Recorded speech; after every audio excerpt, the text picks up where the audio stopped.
price of meat, like so many other food items, goes on rising.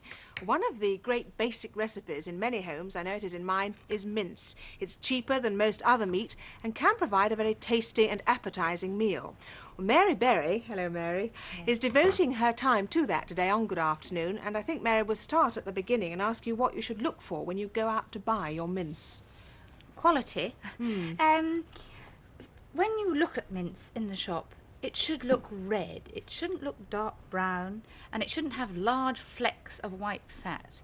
And also keep an eye out, look at the price. If it's far cheaper than anything else you see in the shop, I think I'd be a bit worried, because where's it come from? It should be about the same price as shin beef and have this good colour about it. There are different qualities, aren't there, obviously? What is a sort of everyday type of mince? What's in that? An everyday type of mince would be something like the shin, that's right at the bottom of the leg, or the just above leg of beef, or something like that, flank. And one of the cheaper better, cuts. better quality is made of what? Chuck. That's the very good quality when you're only going to cook it for a short time, like beef burgers, something like that. If you're going to cook it for 10 minutes, obviously you want a meat that will become tender in that time. Or blade bone, is that? No, you would rather not have that. Better with chuck. And what about its keeping quality? Because it goes off fairly fast, doesn't it? Yes, you must use it on the day you buy it. We'll be very emphatic about that, because when it's minced, it becomes small particles, and all those small pieces get to the air and they would go off very quickly. And always sniff the mince before you start to make quite sure it's fresh. See us all going around our butchers going, you've got to rely on your butcher an awful lot, haven't Yes, you, you in this have. case? You're going to start us off with a basic savoury mince now, aren't you? Yes, I've started frying already some bacon rind, because we're trying to make things really reasonable today, and you can either use lard or save the bacon rinds and just a little bit of fat, a knob of fat at the bottom. And I've fried these bacon rinds till all the fat has come out of them. It'll just about be a tablespoonful of fat, just under. I'm taking the rinds out now, so I've just got fat in the pan. So just a knob of fat in the bottom, and then add the mince. Now, this mince is lovely red and not too much fat in it, and I'm going to fry that until it is a golden colour.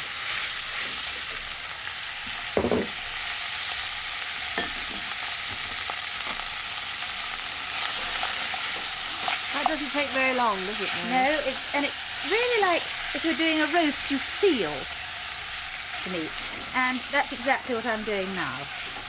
And you can see it's already taking on a brown colour, and this can be done quite quickly, the first part, but the rest of the cooking must be done very slowly. Remember that it's usually shin and there's gristle, and that'll be beautiful if it's cooked slowly for about an hour.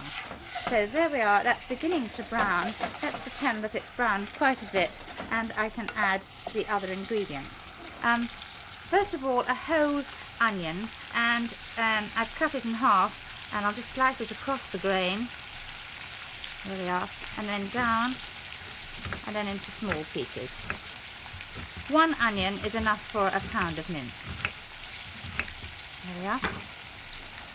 So, add the onion, pull this over the top. It's amazing how noisy frying can be, isn't it? So, 1 onion to the pound of mince, flour to thicken it, and 1 ounce of flour, and we don't bother to weigh it. That's a big tablespoon, a proper tablespoonful, 1 ounce, rounded. A few dried herbs. You can use fresh if you like, but as... You don't need much of that, do No, you? I'm always aware of a pinch, because it's just a bit more than a pinch. There we are.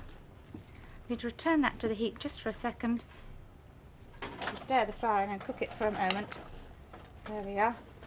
Try to come over and look at it, Judith. Do you put any stock in this? No, there's no need to put stock in mince, because it makes its own stock. And you'll find that for this quantity, a pound of mince, you'll need half a pint of water. Plain water will be fine. There we are, half a pint of water. And salt's another thing, which I'm always never quite sure the quantity.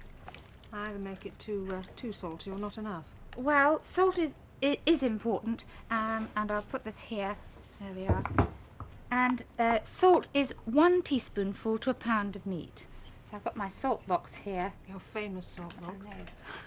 There we are, a teaspoonful to a pound of meat. Now that looks, well, though we haven't fried it for long enough, and it looks a bit insipid, so to add a bit of gravy browning would improve it. Gravy browning is only burnt caramel, so you needn't think it's anything false. And you buy it usually in a bottle, something like this, and you can see already that there's a drip coming down, and very often that goes straight down onto your larder shelf. It does in my house anyway.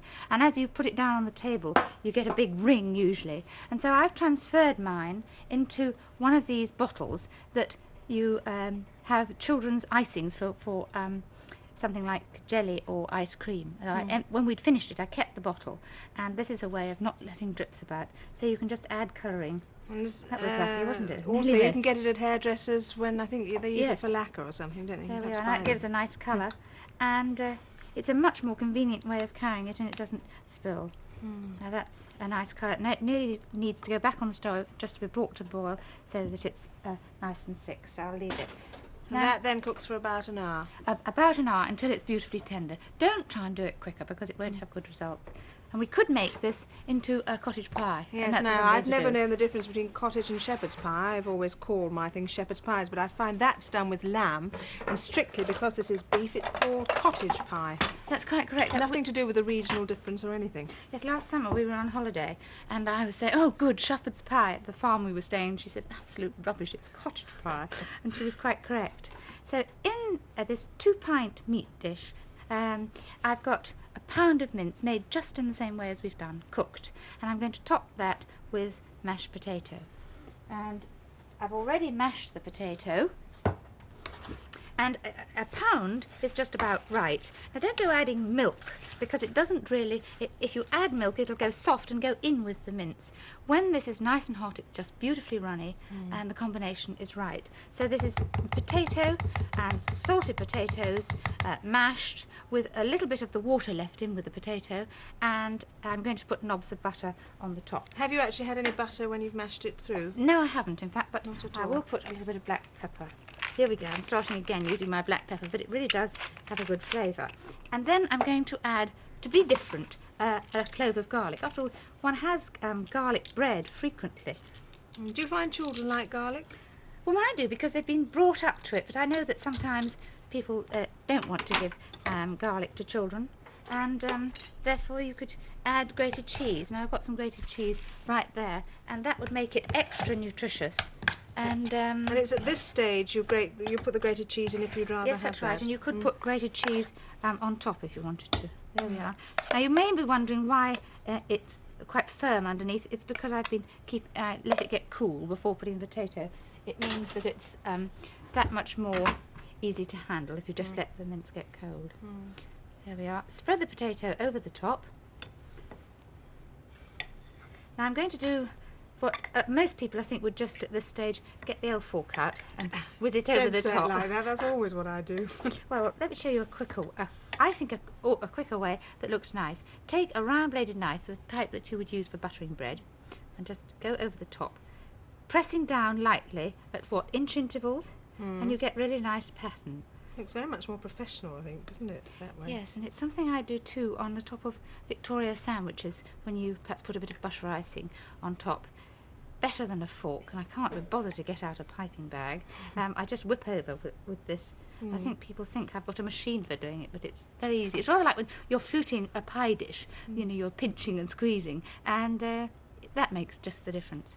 So that wants to go into a hot oven until it's brown, about 425, gas number 7. Do you put anything on the top of that? Yes, aren't I lucky? I could do with you in my kitchen, I can tell you. I was going to forget again. A few knobs of butter over the top. There we are. And then that makes it nice and brown.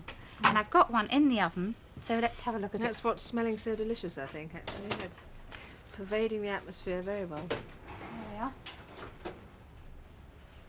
And this oven is really on. I'm sure people think sometimes our ovens aren't switched on. I can tell you it is, because I've burned my hands. There we are. Oh, that really does look delicious.